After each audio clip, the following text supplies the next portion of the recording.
Hi friend, welcome back to my channel. আজকে আমি share করব খুবই মজাদার সুজির পুলি পিঠা রেসিপি। এর জন্য প্রথমে একটা বাটিতে নিয়েছি 1 কাপ ময়দা, পরিমাণ মতো লবণ, সামান্য সয়াবিন তেল এবং অল্প অল্প জল দিয়ে ময়দাটা ভালো করে মাখিয়ে নেব। 2-3 বার অল্প অল্প করে জল দিয়ে ময়দার মিশ্রণটা বেশি শক্তও না আবার নরমও না, এর মাঝামাঝি করে মাখিয়ে একটা ঢাকনা দিয়ে ঢেকে 10 মিনিট রেস্টে রেখে দিলাম। এবং এরপর আমি বানিয়ে নেব পুলি পিঠার ভেতরের পুরটা। এর জন্য কড়াইয়ে দিয়ে দিলাম পরিমাণ মতো তেল, একটা এলাচ এবং 1 বাটি সুজি। এখন সুজিটা ভেজে নিচ্ছি। সুজি অর্ধেক ভাজা হলে এর মধ্যে ঢেলে দেব সামান্য পরিমাণে ঘি এবং 4 চামচ চিনি। এখানে চিনির পরিমাণটা তোমাদের স্বাদ মতো দিতে পারবে।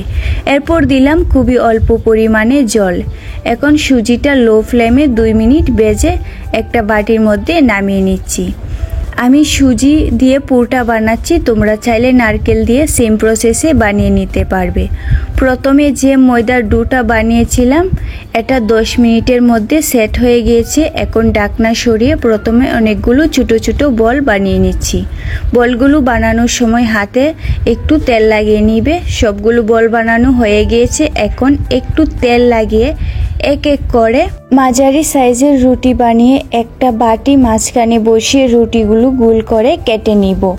আর অনেকেই আছো যাদের রুটি আমার মতো গোল হয় না, তো তোমরা এই প্রসেসটা ইউজ করতে পারো। আই হোপ তোমাদের কাজে লাগবে।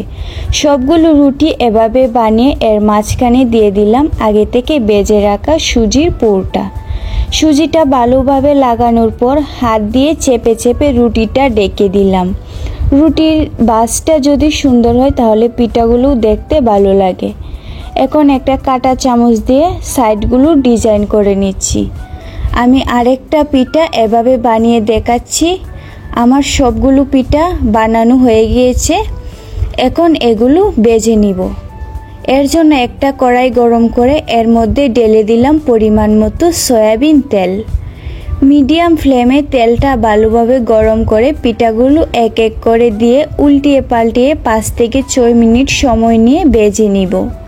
আর আমার আজকের রেসিপিটা ভালো লাগলে একটা লাইক করো, শেয়ার করো এবং এই চ্যানেলে নতুন হলে অবশ্যই সাবস্ক্রাইব করো।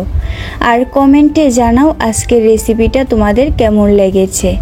আর এভাবে পুলি পিঠা তৈরি করলে চালের গুঁড়ার দরকার হয় না, ময়দা দিয়ে ইজিলি বানাতে পারবে। পিঠাগুলো যখন ব্রাউন কালার হবে তখন এগুলো নামিয়ে নিব। আমার পিঠাগুলো ভাজা হয়ে গিয়েছে, এখন এগুলো নামিয়ে নিচ্ছি। এই রেসিপিটা তোমরা একবার হলেও বাড়িতে তৈরি করো।